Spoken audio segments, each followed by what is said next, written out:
Yesu. Anza ulivyoanza kusoma. Sefania 1 kuanzia mstari wa 3. Yes. Biblia inasema nitamkomesha mwanadamu. Nitamkomesha mwanadamu. Mwanadamu ni wewe na mimi, sio mwingine, wala sio nyani, sio tumbili, wala sio mgeruka.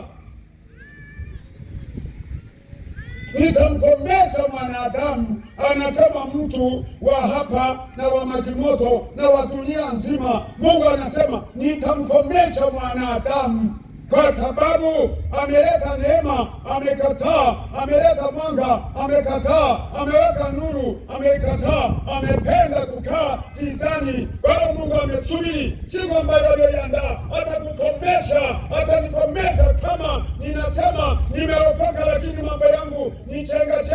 Haijalishi ni mchungaji, haijalishi ni nini. Ndio maana nakwambia mambo haya ninayoyaongea yako yameongewa na Mungu. Nitamkomesha mwanadamu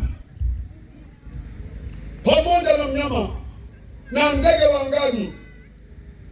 Unanisikia vizuri? Sio ni mwanadamu au nani? Ni mnyama wewe? Si mwanadamu.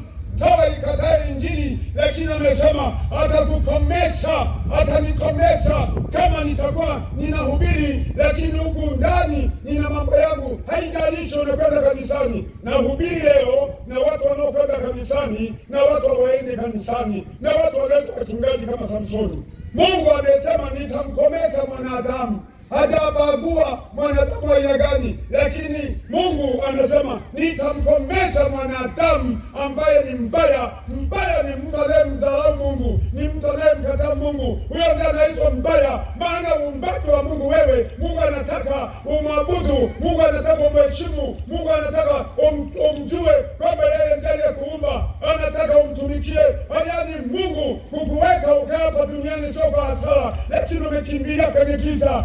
Mungu alimleta Yesu na sasa amemleta Samsoni hapa, sijui nini ilimato. Wewe bwana